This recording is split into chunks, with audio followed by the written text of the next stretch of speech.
Welcome to Stratfest Meet the Festival for Three Tall Women, a chance for you to get to know this show, these artists, and a little bit about their lives and careers. I'd like to begin by recognizing the land that we are each on. The Stratford Festival is situated on land and waterways originally cared for by the Anishinaabe, the Haudenosaunee Confederacy, the Wendat, and the Neutrals. I'm grateful for their stewardship of this special place and invite you to learn about the land and communities from which you're participating today. Three Tall Women is a play that both explores the past while wrestling with the time to come. I think it invites us to consider who we are, really who we are at this moment in our lives, and provides an opportunity for us to look at how our actions impact those in our families and larger communities now and in the future. Stratford, where we make our art and share it with you, has been a site of storytelling for thousands of years. And today I'm thrilled to be meeting with three of its most gifted storytellers. Before diving into conversation, I'll provide a brief introduction to today's guest artists, and I'll remind you that this is an event at which we really hope to hear from you. Of course, I have many questions for Martha, Lucy, and Mamie, but really, as with all of our Meet the Festival events, we want to hear your questions. So let us know where you're tuning in from today using the chat. Ask your questions in the chat and we'll answer as many as we can. And I'll also introduce myself. My name is Lois Adamson. I work as the Education Director at the Stratford Festival. So I'd like to welcome Martha Henry, Lucy Peacock, and Mamie Zwettler, and thank them for joining us today. Many of you may be familiar with their work, but for those who aren't, I'll share a little bit more, and then we'll get to talking. Martha Henry has been a member of the Stratford Festival company on and off since 1962, participating in more than 47 seasons. She's a companion to the Order of Canada and an award-winning artist on stage and screen. And in addition to having the good fortune of actually meeting Edward Albee, she's also worked on 3 of his other plays at the festival: Who's Afraid of Virginia Woolf, A Delicate Balance, and now Three Tall Women, in which she plays A. Her work at the Stratford Festival also includes directing the Birmingham Conservatory for Classical Theatre Training, and she began her career by training at the Carnegie Institute in Pittsburgh and at the National Theatre School. Martha, thank you so much for being with us today. Thanks, Lois. It's a pleasure. Lucy Peacock is an award-winning artist. This is her 34th season with the festival, in which she plays B in Three Tall Women. And included in the more than 75 productions she's done at Stratford are roles as Satan in Paradise Lost, Volumnia in Coriolanus, Maria in Twelfth Night, the title roles in Mary Stuart and the Duchess of Malfi, Judith Bliss in Hay Fever, Dolly in Hello Dolly, and Masha in Three Sisters, truly just to name a few. And Lucy also initially trained at the National Theatre School of Canada. And lastly, but certainly not least, this is Mamie Zwettler's 4th season with the festival, in which she plays C in Three Tall Women. And her other Stratford productions include Mary Warren in The Crucible, Miranda in The Tempest, and Teresa in Napoli Millionaria. Mamie began her work with the festival as a member of the Birmingham Conservatory. She's an award-winning artist who initially trained at the NYU Tisch School of the Arts and a proud alumna of the Young Adult Council at Steppenwolf Theater in Chicago. Thank you, all 3 of you, for being here with us. I want to start by asking you how it feels to be open. You opened your show this week. It's been a big week. You've been with audiences again after a long time. How does it feel? Who's going first? Go ahead. Me? Okay. Who, me? It's amazing. I think I am still in process trying to understand what is going on. But it's really beautiful to be able to offer this story that has been on our hearts and minds for a couple years now, and to then have the opportunity to share it with folks who have also been looking forward to it is pretty extraordinary. Yeah, I'm with Mamie. I mean, it's pretty thrilling, but it's also a bit shocking. After the first preview, I was very had very mixed feelings, and I couldn't quite figure out what it was, because it's not normal, and it shouldn't be normal.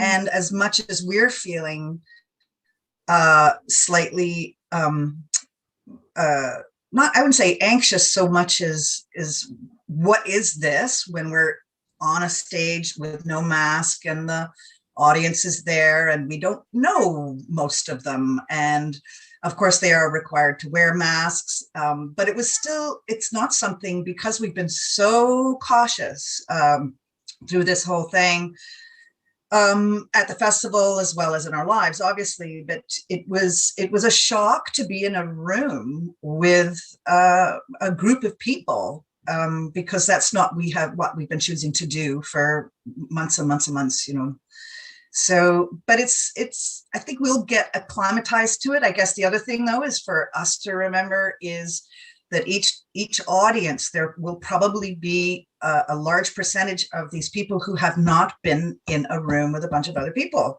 and haven't been to the theater. And so there will be like a kind of probably adrenaline or, a frisson in the room, which is about their excitement about their experience even before it started, before the play started. But I feel like even with the 3 or 4 or however many performances we've done up till now, it's starting to feel like this is, it's starting to feel like the protocols backstage, all the things that we thought, oh, this is going to be odd, or this is going to be, how are we going to remember? And those things are kind of settling into place for us, which I think then we can add to the confidence of the room in our knowledge of what we are all trying to do, including the audience. Yeah, you get into the flow of it, even amid all those heightened emotions being together again. Yeah. And I guess I found that because there was, I'm going to say nothing. Understand what I mean by that. We were pulled from rehearsals just before we were to have started rehearsals on Three Tall Women, and that was over a year ago. Lois, you probably know specifically when it was. And so we've had over a year just to silently or out loud, if we were brave, to live with the play.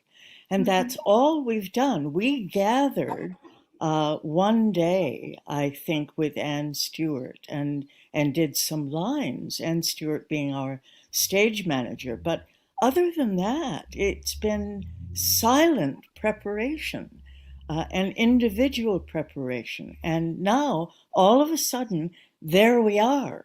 And the backstage crew is there, and stage management is there, and Mamie and Lucy are there, and the dresser is there, and the audience then is there, and I've found it incredibly overwhelming, and I have been so tired at the end of the day. We do Act 1 at 3 in the afternoon, and we do Act 2 at 7 in the evening. So we get out of the building about 9 o'clock. And I can't do anything but go home and lie down in a little puddle. So I'm hoping that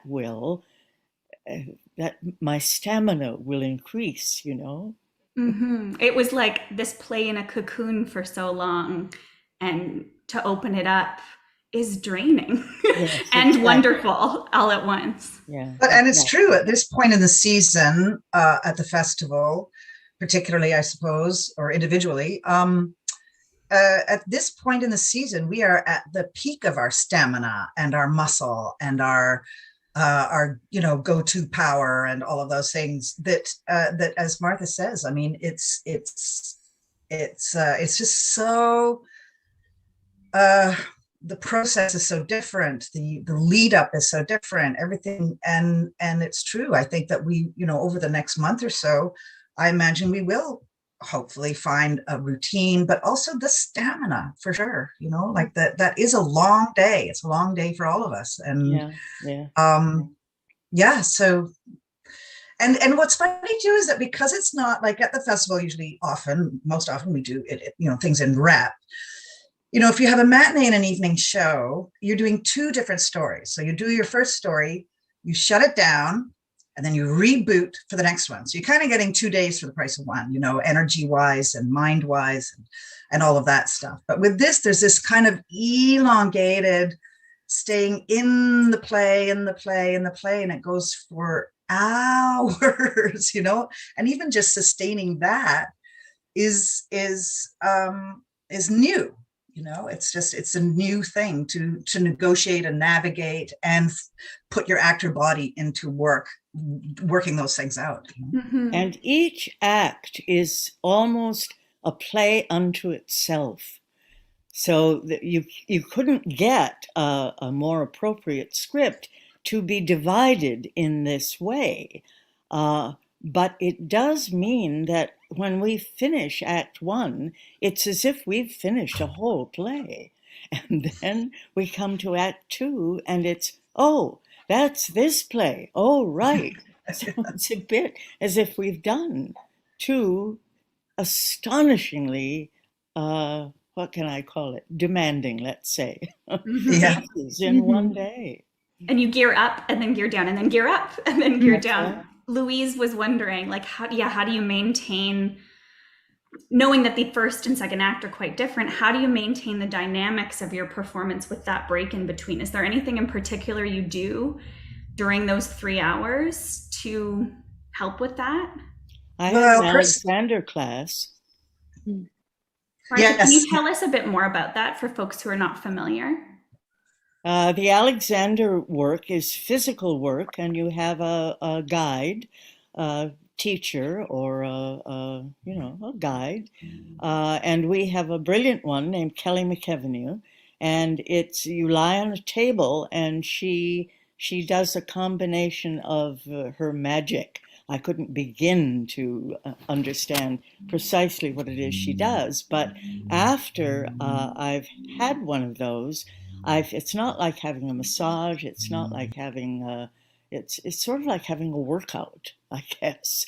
But someone else is helping you do the workout, and I always feel better afterwards, and am able then to do Act Two. Mm-hmm. Mamie and Lucy, what about you? Is there anything you do in that break? I think I'm still figuring it out. I don't think I know yet.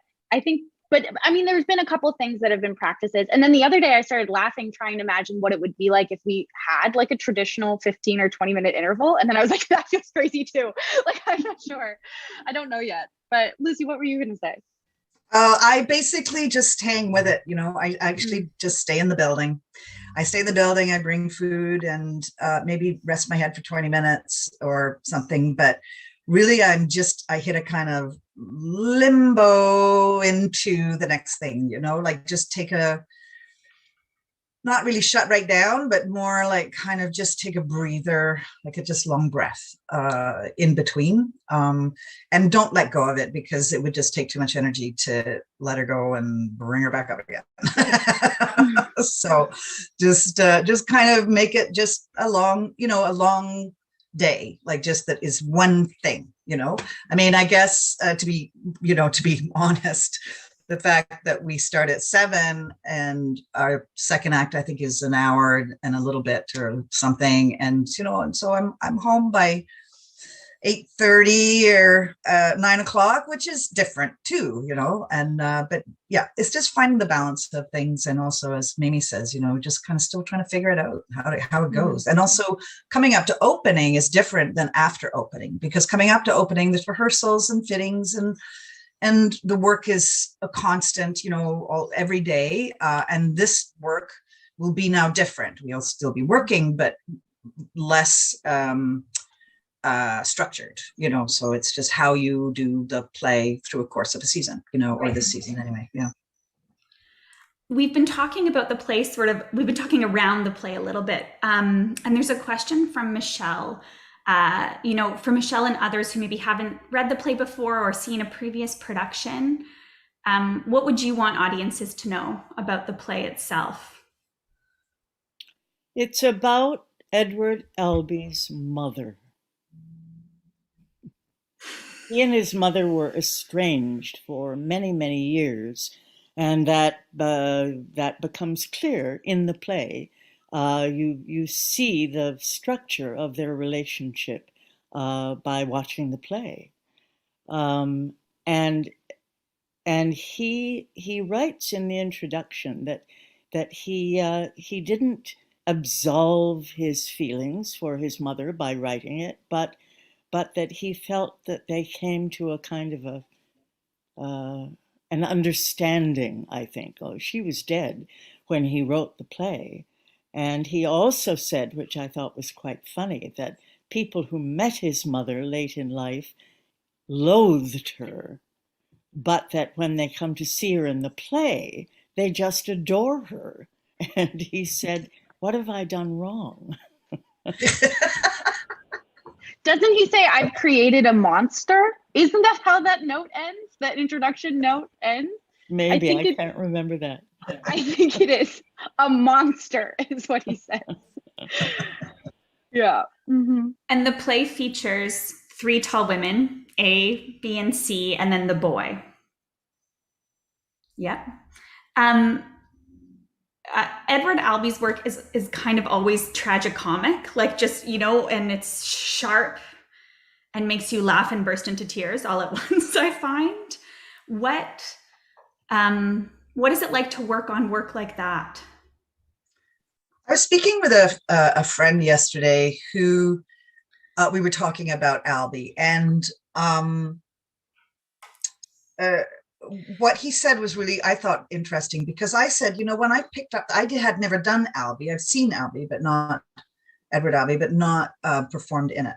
And he said, because when I first picked up the script, I thought, what is this? I mean, it just doesn't seem like, it just seem or read off the page like a Pulitzer Prize winning, award winning, but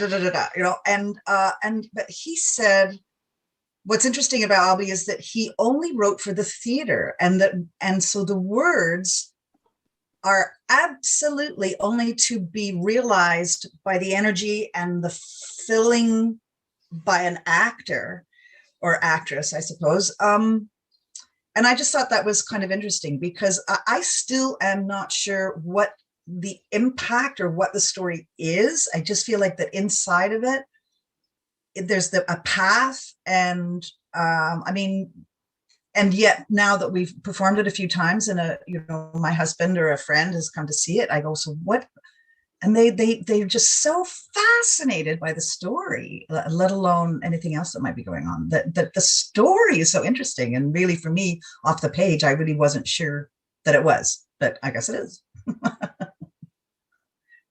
Martha, you've worked on previous Albee plays, and Pat is wondering whether that previous work informed your treatment of this role at all.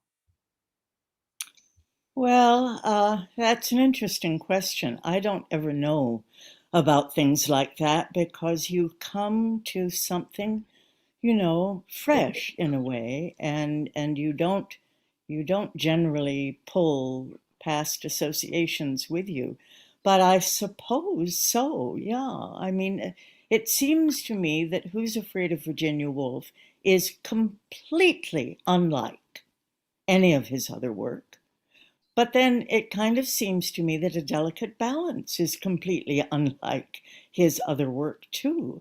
I just, well, not recently, I guess, but when we started this, I read Zoo Story for the first time. That is a stunning piece of dramatic writing, and I'd never seen Zoo Story on stage. Our director, Diana LeBlanc, has directed Zoo Story, as well as Delicate Balance, as well as Who's Afraid of Virginia Woolf, as well as Three Tall Women. Oh yes, and that's interesting. You have to be an Albee-approved director in order to direct one of his plays. So thank God Diana is. And I guess all of those things must help when you do another one, but I couldn't tell you how. Each each of his plays seems to me to be singular and not necessarily to have to do with any of the others. And Martha, you met Albee, didn't you? If you don't mind my saying that you actually met him, which is always so kind of thrilling. The 1, 2, 3 to 6 degrees of separation from any piece of work, and I just thought that's pretty interesting. With the research that I did and the videos, and there's so much video of him doing interviews and lectures and things, which I thought was really fascinating, because you're trying to get in, like, who is that guy? Who is this guy? And I kind of presumptuously decided that if I ever had met him, that we'd get along great. I don't know if that's true or not at all. There's something about him. There's a little bit wicked there, but also, kind of provocative, but and cheeky, it seems to me. I think you probably would have gotten along great, and I think he would have adored you. I think I was a bit intimidated by him. We were in New York. The Stratford company was in New York, and we were doing Much Ado and The Miser, if I'm remembering properly. This was 1998, so this was a while ago. And I was in my hotel room in the morning, and the phone rang. And I said hello, and a voice said, "Is this Martha?" I said, "Yes." And the voice said, "This is Edward Albee." And I said something like, "Yes, of course it is. Come on, who is this?" And it really was Edward Albee. And he said he was coming to the show that night, and could we have a drink afterwards? And so after the show, I think it was Much Ado, he came to see, maybe not, maybe it was, I can't remember. We went back to the hotel where we were all staying, and went to the bar in the lobby, and it was me and Edward Albee and Richard Manette and Bill Hutt. And both Richard and Bill knew Edward from before, and Bill, of course, had been in Tiny Alice, which was Edward's play. Yeah. That's a play I think we should have a look at. And I thought he was absolutely adorable. I just loved him. And at the end of the evening, or I stood up to go first, and I stood up and I said good night, and Edward stood up and took me by both my hands and leaned forward and touched my cheek, and in my ear he said, "Call me the next time you're in New York." And then we went back, and then I pulled his hands up, and in his other ear I said, "I don't have your number." And let him go. And so, of course, I did see him again and speak to him again, but that was because he came to Toronto. And I've kicked myself for that ever since. And it was just because I was too shy to say what Lucy would have said, which would have been, "Absolutely, I would love that. Give me your number." So stupidly, I never became friends with Edward Albee, although I love him dearly. It strikes me in hearing these stories about him, and what you said, Lucy, about him writing for the theater, that he was an artist who really understood that form so particularly in the way that he worked and what he created. And I think it's so exciting, to go from reading a play and living with a play for years, the way you all have, to finally have it realized, is the most exciting part of our process, I always find. The play explores also who we are at different times in our lives. And each of the characters seems to have a particular take on that. And I'm wondering if you think there's a best or happiest time of life. Do you have a favorite age that you've been? Well, my character says now, always. This must be the happiest time, and I think I would go with that.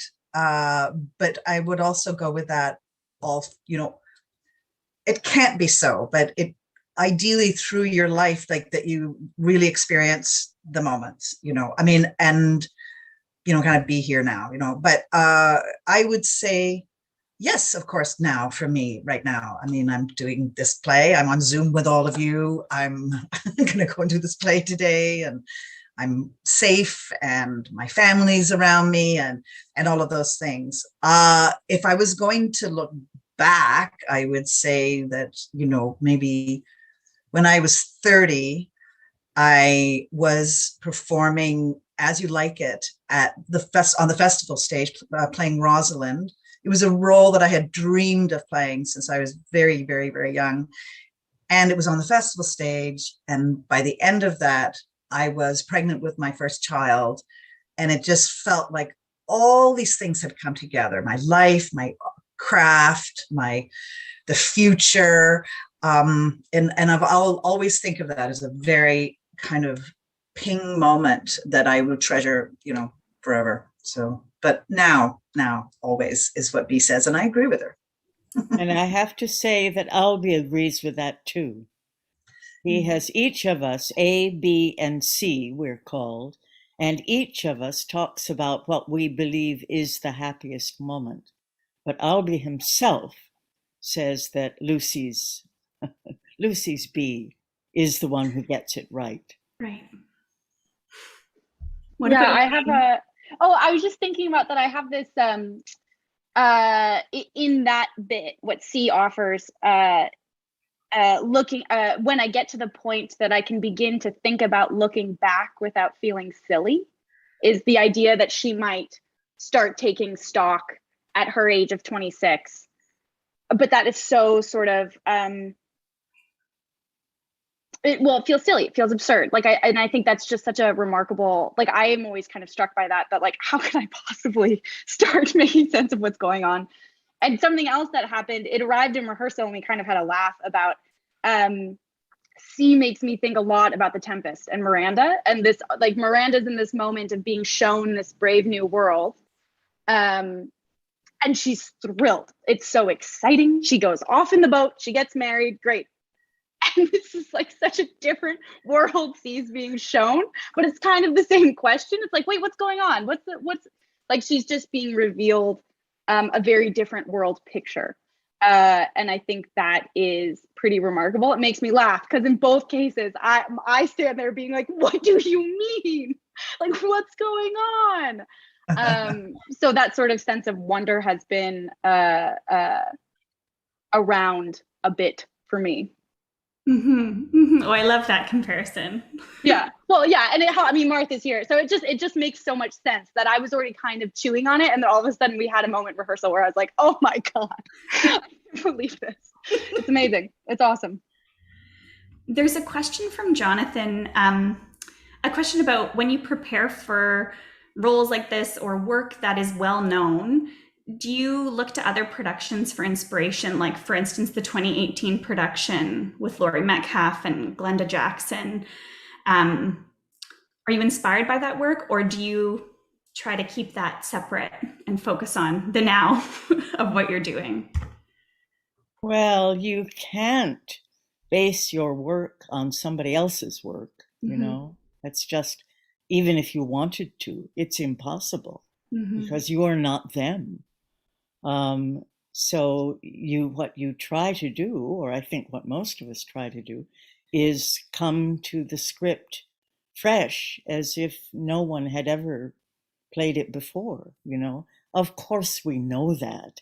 We know that Glenda has played it, that Maggie has played it. We know Myra Carter was his first, A being the oldest of the three. And he said that she was still his favorite, although he said Maggie Smith comes really, really close as a second. But you can't, I'm not Maggie. I'm not Myra Carter. I can't possibly do what they do. So you come to the script with you and his words and his sensibilities, and you go from there. Then mingled with the director and Lucy and Mamie and, the rehearsal hall you happen to be in and the way you're feeling that day. And that's how it all comes together. There is another question about process. Thinking about what you said, Martha, the kind of silence and individual preparation, keeping with this play. How did you as a cast and creative team move from that into a cohesive unit? Can you talk a bit about the rehearsal process and what allows you to become the team that you so evidently are? Well, I mean, to our advantage, a lot of the people in the room we knew. The stage manager, the director, the stage management team. There was one new young member who has been a blessing from the beginning, Caitlin. So that was an advantage, I think, really. So, and what happens sometimes if you've been together in the company before, there can be a sort of shorthand, which is an understanding of where you are, what room you're in, and what your goals are. And you can pretty much assume that they are the similar goals. And also there's an ease of communication as far as the language or the vocabulary that goes around those goals, because we will have been in the same room before.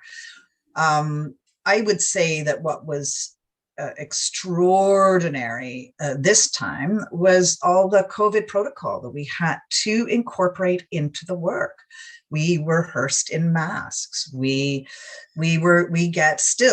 get rapid tested 3 times a week. We have to do a COVID check-in every single day. We have double masks backstage, or the crew does, because we eventually have to take off our mask. And trying to understand how, so things slowed down. And in a way, I suppose that's too, I think with many things in COVID, things slowed down. It took 3 times as long to do anything because of making sure you didn't miss a step on those protocols. And in some ways, I suppose that might be an advantage. Or something to learn from, in as much as maybe it's good to slow down a little bit sometimes and just move just a little slower instead of, let's go, product.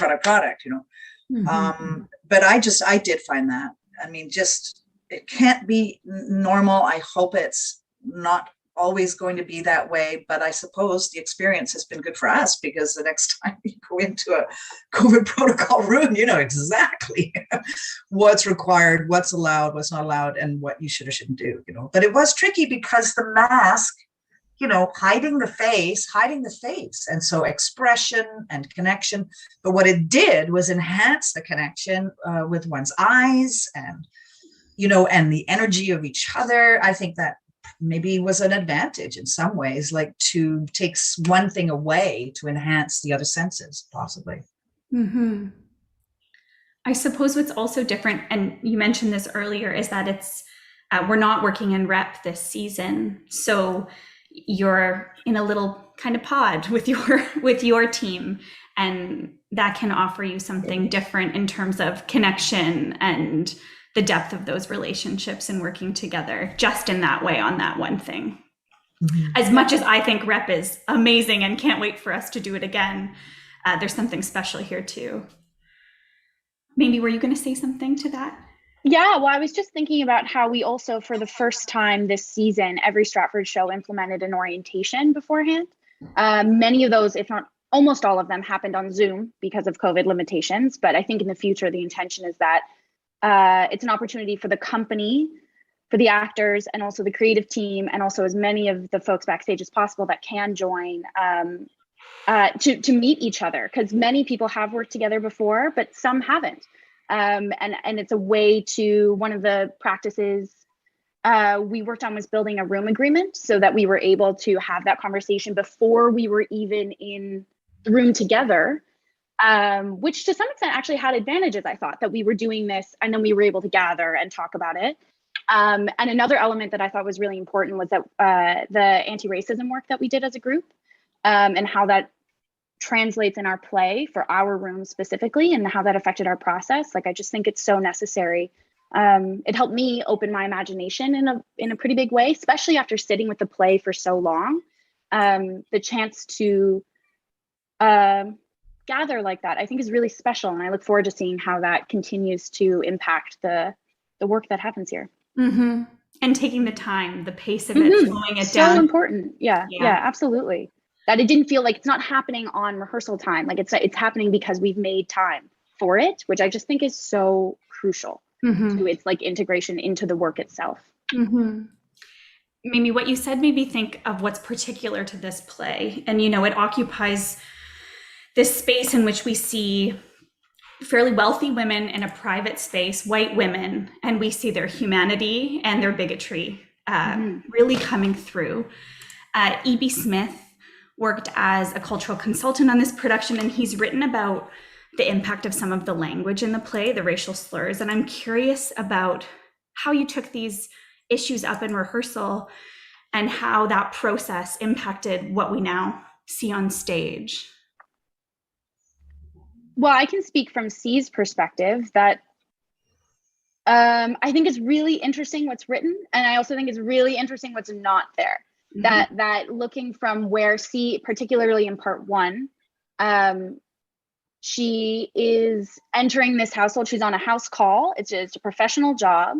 And then she encounters some pretty violent language, and how she tries to address it and then perhaps fails. Like, I think he knows what he's doing. It's in there for a reason. And there's a reason why she doesn't, like, we don't end up having a discourse on race. Like, that's not what happens in this play. What happens is a super uncomfortable moment that then B and C have to like dance around. And how would I, Mamie, handle that versus how C and B choose to handle it, I think is really revealing.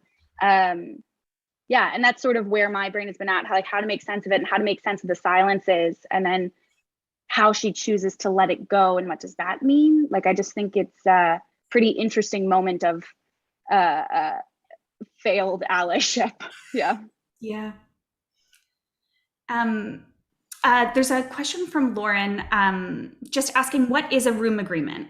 It's a great question, Lauren. Sorry, something we glossed over. Maybe do you want to share a bit more? Yeah, absolutely. I mean, it speaks to what Lucy was already, what happens, I hope, fairly naturally in a room, but it's an opportunity to gather, and what I think is most important, cross departments, that folks can ask and like state things that's like, hey, this is what I'm looking for in a successful workplace. Hey, this is what I might need. And it's a great way to get a chance, especially because once we've launched into the process, those are some folks I won't, as an actor, I might not see for several weeks, or when I do, it's quite quick. So it's just a great chance to touch base. And it's literally a document that we built together with our expectations for how we will move forward and rehearse with the play. And it's like simple things like, hey, I need to be in the room at this time, or like, hey, and then larger things too. Yeah. And some of them are, go ahead, Lucy. Yeah. And including, questions like what do you need to feel like you're in a really positive environment so that you can work. And it's, and rather than assume that the room is going to be that, which hopefully it would be, it's really helpful to learn like kind of some micro things that one might have never considered would make somebody feel uncomfortable, or how one can be much more, just more aware and more open to what each individual is coming with into the room, and how you might be able to connect with them. It was really valuable work and very helpful.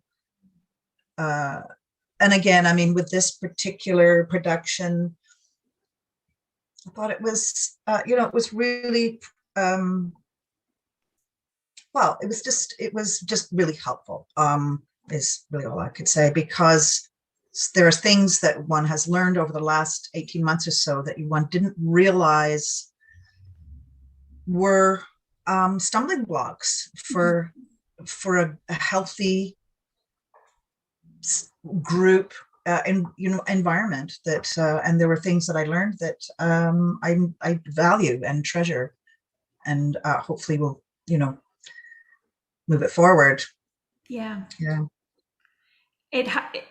Lucy, your thought about the last 18 months being a time of learning and upheaval makes me wonder how you have changed as artists over the last year and a half.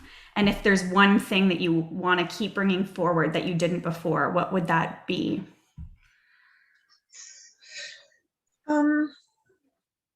I think it's kind of what I was just talking about a little bit, is that is not to assume. I mean, I've always said this about script too, like don't assume what's about to happen to Juliet or Desdemona, and don't assume oh, but Desdemona's like this or Juliet's like this, but I think it's just, I think if I've learned what I'd like to take with me going forward is just to be not careful so much as careful.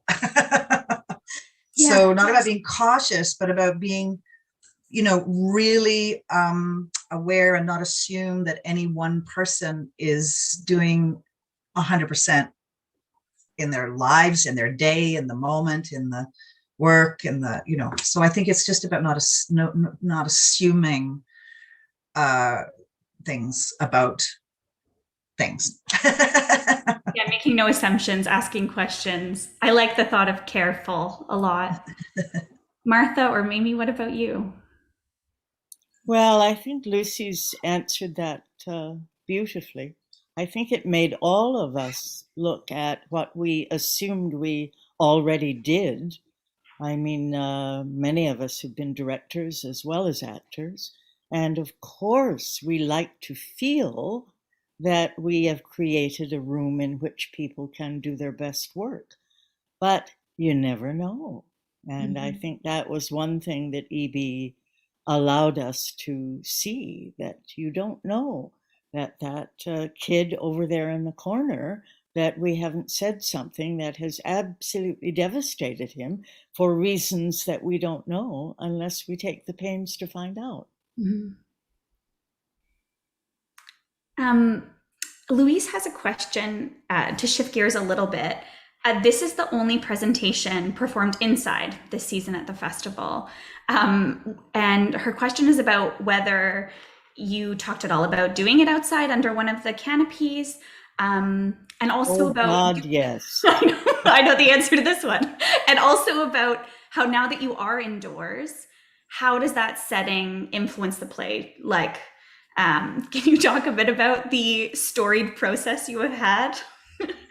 Just let me say that it was the first I heard about it.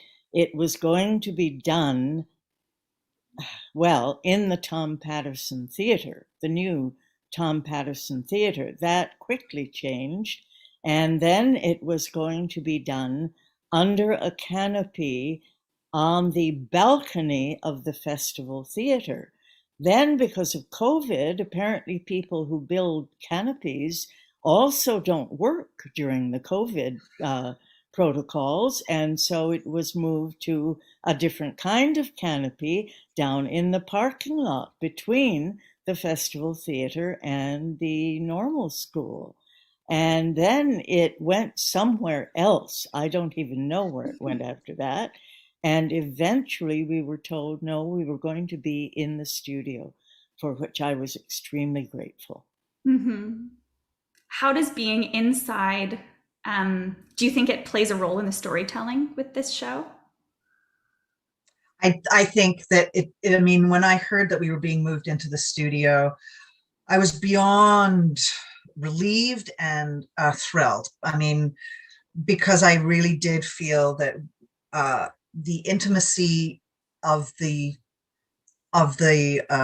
space in which this play is held, which is a room, I just felt like it would have been difficult to.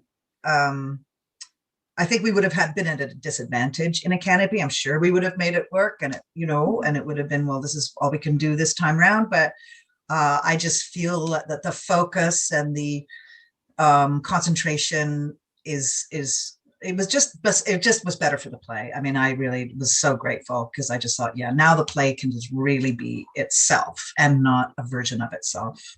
Mm-hmm. Martha, what you were saying about all those changes and shifts made me think of something Anita Gaffney, the executive director of the festival, often says, which is that every season is a miracle. And so if every season is a miracle, I don't know what this season is, but it's something else entirely. And it such a testament. It is absolutely a miracle this season. Mm-hmm. Mm-hmm. I just want to remind folks we have a little bit of time left, so please share your questions. I have some more, of course, but share your questions and we'll answer what we can get to. What I love about this play is that there are 3 women at the center, 3 artists at the center, and we don't often see stories where women are really holding it. Not always in classical work. And I'm wondering what it's like for you to work in this intergenerational company of women. What have you learned? What do you love most about that? Oh, it's fantastic. Now, I don't know what it would have been like without either Lucy or Mamie, but considering it is Lucy and Mamie, I'm in 7th heaven. Mm-hmm.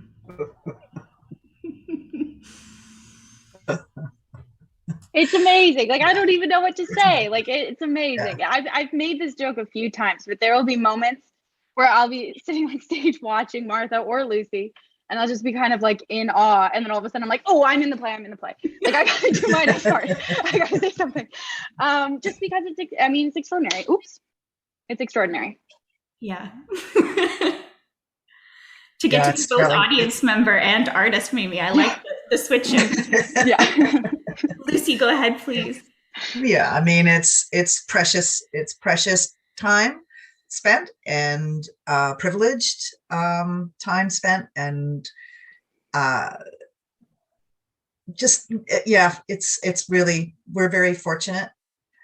And the other day after the opening, Martha was so amazing. I mean, she's always amazing, but I did say to Mamie as we came off stage, I said, oh, you mean that, Martha Henry?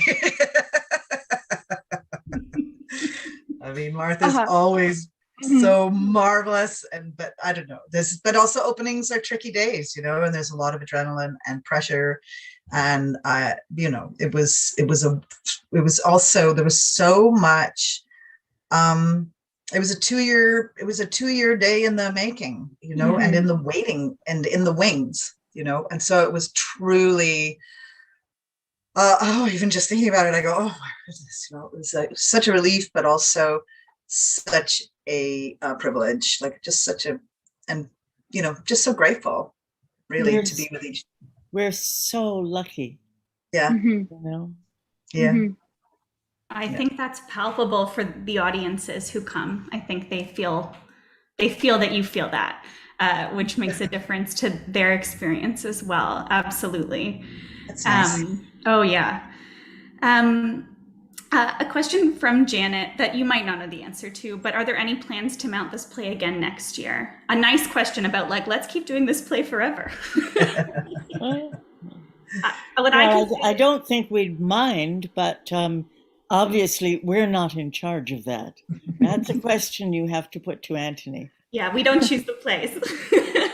What I can tell you, Janet, is that the plays are recorded this season.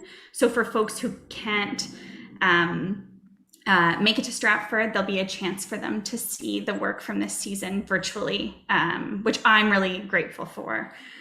A question from Paula. Martha and Lucy, you've worked together before. When was the first time that you did? Do you remember? I directed Lucy in Three Sisters. We must have worked together before that. I think we must have. Well, we must have. Well, we were in Coriolanus together at the Tom Patterson. Yes, I think that was the first time we worked actually work together. Obviously, Yeah. we'd known each other before that, but to really connect and start to really get to know and love each other. Yeah. I think it was that Coriolanus, and I was Valeria. Yeah, Valeria. Yes, and you were, of course, Bologna, and at the Tom Patterson. Yeah. But we've done many shows together. One of my most. And Go that ahead, was Martha. that was the production in which we found out that Diana, Princess of Wales, had been shot. Yes. And we knew this Yes. before the audience knew it.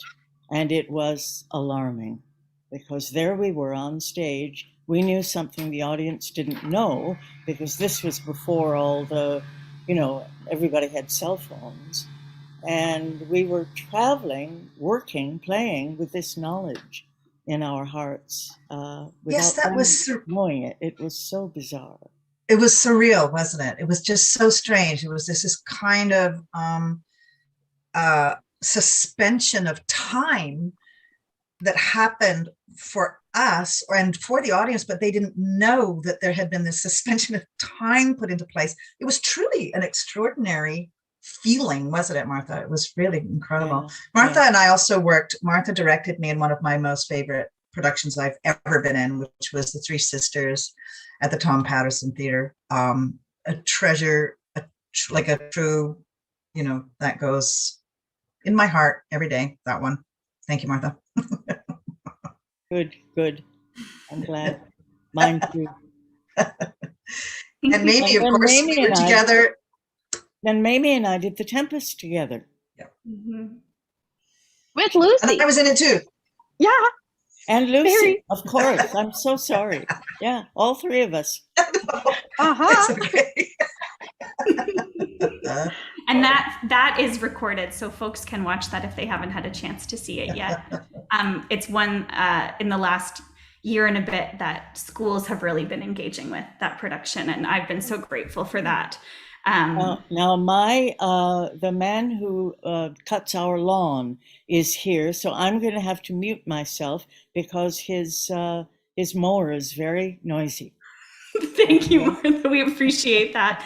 I think we've got time maybe just for one more question, and it brings us back to the play. It's a question from Peter. The two acts are so surprising in their differences, the first and the second act of Three Tall Women. And without spoiling the play, how does the change that comes in the second act inform how you play the first, or does it? Interesting question. Yeah. Which I can't answer. Yeah, I don't know. It's tricky. It's sort of wonderful how they inform each other, but I've kind of kept changing my mind how I think about them. Like for a while, they were quite separate, which I think makes sense. That for a while, they were kind of like two different things. And I kind of was like, well, it's up to everybody outside to make sense of the two things together. But then as we kind of kept, as it, time wore on, there are just so many. It's pretty brilliant. And it continues to be surprising. Like I continue to hear things in part 2 or part 1 that'll be like, wait, oh no, like it's pretty amazing. It's pretty amazing. But how to like wrap your brain around it, I still don't know. I have no idea. It's awesome. Yeah. It's fun. It's really fun to do that. I find like that. And the more, as we get more and more into the flow of it, I guess, I just think I think it's just really fun to kind of, I wouldn't say mess with the audience, but like to play, because we know that they're going to go, what, but we inside of it we can be quite provocative with it if we feel, or cheeky, or but I just feel that the more we do it, the more fun I have, because we know something that the audience might not know right away, but that it is getting revealed. I mean, it's such a great, the second part is such a wonderful idea, really. It's just such an intriguing idea that is fun to play inside of, for sure. We don't mean to be cryptic in answering this question, but we want you to see the play for all that it is, like exactly exploring this and being met with the surprises that you're talking about. I said that would be the last question, but one great one snuck in. So I'll actually end with this one from Carla. For Lucy and Martha, how would you compare the energy of the three sisters that you mentioned, a play with lots of men in it, in comparison to this play that's centered so much more on women? I'd have to kind of go away and think about that. I think, having conjured up the three sisters, I'm now going, three sisters, what did that feel like, but I think what's always, what I hope is always a constant is that if a power, if the power of woman comes into a play, ideally you play it to that woman's advantage, I suppose, in some ways. And so there would be similarities, I suppose, but it's sort of hard to put these two things together, right? I don't know, Martha, do you have something to say about that? Well, it's been so, what is comforting the word? To have both Mamie and Lucy there every day when we went in to rehearse, because they're both phenomenal artists and they're women too. And isn't that great? So we've had a wonderful time, a truly wonderful time. Well, that's a perfect place to end, I think. Thank you so much for taking the time amid your opening week with all that you're doing with this really demanding play. It's so wonderful to get to talk about it. For everyone joining us right now, thank you for your thoughtful questions. I want to make mention that our next Meet the Festival event is next Saturday, 10 o'clock. And it will be focused on Serving Elizabeth with Arlene Duncan and Sean Arbuckle. So we hope to have you back with us then. And Mamie, Lucy, Martha, thank you so much again, and we'll talk soon. Thank you, Lois, very much. Bye. Thank you. Thank you. Bye-bye.